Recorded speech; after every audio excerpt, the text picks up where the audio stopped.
خواتین حضرات، infection control society آپ کی صحت کے لیے، آپ کی آگاہی کے لیے، آپ کو بہتر معلومات پہنچانے کے لیے، بیماریوں سے بچانے کے لیے ہم مضامین آپ کی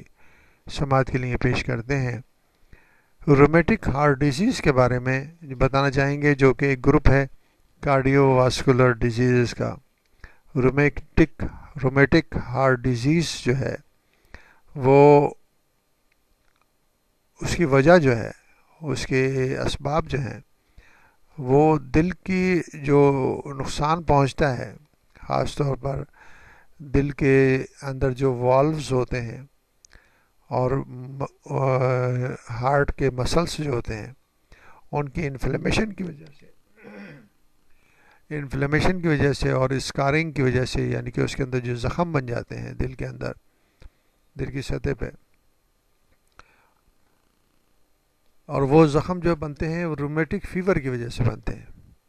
رومیٹک فیور کیا ہے؟ رومیٹک فیور جو ہے ایک بیماری ہے یا ایک بخار ہوتا ہے جو ایک بیکٹیریا کی وجہ سے، اسٹریپٹوکوکل بیکٹیریا کی وجہ سے ہوتا ہے۔ بیٹا ہیمولیٹک اسٹریپٹوکوکل انفیکشن ہوتا ہے۔ بیٹا ہیمولیٹک اسٹریپٹوکوکائی گروپ اے جو ہے وہ اس کو پیدا کرتے ہیں، اور یہ رومیٹک فیور پیدا ہوتا ہے۔ اور رومیٹک فیور کی وجہ سے بعض دفعہ جو ہے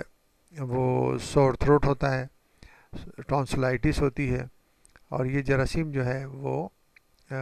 گلے میں مسائل پیدا کرتا ہے، یعنی خاص طور پر ٹونسلائٹس کے اور سور تھروٹ کے۔ بچوں میں بخار کی کیفیت میں ہوتی ہے، بخار کے بعد جو ہے اگر اس کا ٹریٹمنٹ کر دیا جائے تو اس جراثیم کی جو اینٹی جن ہے وہ بالکل اس سے ملتا جلتا ہے، جو کہ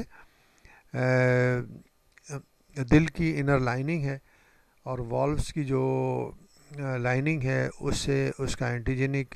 اسٹرکچر ملتا ہے۔ اس وجہ سے جو اینٹی باڈیز اس بیکٹیریا کے خلاف بنتی ہیں، بیکٹیریا تو اگر آپ اینٹی بائیوٹک دیں گے تو ختم ہو جائے گا، مگر اینٹی باڈیز جو ہیں وہ دل کی اندرونی سطحوں پر عمل کر کے وہاں پر انفلیمیشن پیدا کرتی ہیں، وہاں پر سوزش پیدا کرتی ہیں، اور اس کی وجہ سے وہ جو ہے ڈیمیج ہو جاتے ہیں۔ والوز جو ہیں، ہارٹ کے والوز جو ہیں ڈیمیج ہو جاتے ہیں، اس طرح دل کی بیماری پیدا ہو جاتی ہے۔ رومیٹک فیور کی وجہ سے ڈیولپنگ کنٹریز میں بچوں پہ بہت برے اثرات پڑتے ہیں، خاص طور پر جو لوگ غربت کی زندگی گزار رہے ہیں، اور غربت کی وجہ سے ایسے علاقوں میں رہتے ہیں لوگ جہاں پر بہت ہی کنجسٹڈ، بہت ہی گنجان علاقے ہیں اور سلم ایریاز ہیں۔ پوری دنیا میں تقریباً 2% جو اموات ہوتی ہیں کارڈیو واسکولر ڈیزیز کی وجہ سے، وہ رومیٹک ڈیزیز کی وجہ سے ہوتی ہیں، جس کو آسانی سے کنٹرول کیا جا سکتا ہے،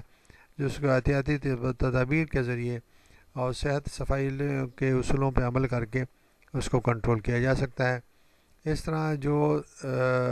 42% کارڈیو واسکولر ڈیزیز کی وجہ سے، جو 42% جو ڈیتھ ہوتی ہیں کارڈیو واسکولر ڈیزیز کی وجہ سے، وہ خون کی نالیوں کے اندر تنگی پیدا ہونے کی وجہ سے ہوتی ہیں، اسکیمک ہارٹ ڈیزیز کی وجہ سے ہوتی ہیں، اور 34% جو ہے وہ کارڈیو واسکولر ڈیزیزز کی وجہ سے ہوتی ہیں، جو کہ دماغ کی شریانوں کو بھی، یعنی کہ کی وجہ سے یہ مسائل پیدا ہوتے ہیں۔ رومیٹک ہارٹ ڈیزیز کی علامتیں کیا ہیں؟ رومیٹک ہارٹ ڈیزیز خاص طور پر جن بچوں کو اثر انداز کرتا ہے، ان کے سانس لینے میں تکلیف پیدا ہو سکتی ہے، وہ تھکاوٹ محسوس کرتے ہیں، اور دل کی جو دھڑکن ہے وہ بے قاعدہ ہو سکتی ہے، سینے میں درد محسوس ہو سکتا ہے، بعض دفعہ بے ہوشی بھی تالی ہو سکتی ہے۔ رومیٹک فیور کے جو علامتیں ہیں اس میں بخار ہوتا ہے، درد ہوتا ہے جسم میں، جوائنٹ یعنی کہ جو جوڑ ہیں وہ سوج جاتے ہیں، الٹی ہو سکتی ہے، متلی ہو سکتی ہے، بعض دفعہ پیٹ میں درد محسوس ہوتا ہے، اور یہ مختلف شکایتیں ہو سکتی ہیں۔ علاج اس کے لیے کیا ہے؟ خاص طور پر جیسے ہم نے آپ کو بتایا کہ اسٹریپٹوکوکل انفیکشن ہے، اسٹریپٹوکوکل انفیکشن یعنی سور تھروٹ کی شکل میں ظاہر ہوتا ہے، اس کو فوری طور پر اینٹی بائیوٹک کے ذریعے، خاص طور پر جو ہے پینسلن گروپ کی اینٹی بائیوٹک جو ہے نا بہتر طریقے سے کنٹرول کر سکتی ہیں، اور وہ پینسلن گروپ کی اینٹی بائیوٹک دی جاتی ہیں، جس کو وجہ سے اس جراثیم کے اثرات کم ہو سکتے ہیں اور آہستہ آہستہ ختم ہو سکتے ہیں۔ اینٹی بائیوٹک دینے کے بعد جو ہے گلے کا کلچر اور اس کے ٹیسٹنگ ضرور کرنی چاہیے، اور اس کے بعد بھی یعنی کہ ٹائٹر چیک کیا جاتا ہے، اینٹی اسٹریپٹولائسن اور ٹائٹر چیک کیا جاتا ہے، جس کی وجہ سے یہ معلوم ہو سکتا ہے کہ ریمیٹک فیور کس لیول کا تھا اور اس نے کتنا بچے کے جسم کو نقصان پہنچایا۔ اگر اس کا لیول بڑھا ہوا ہو تو اس کے لیے علاج کرنا ضروری ہے،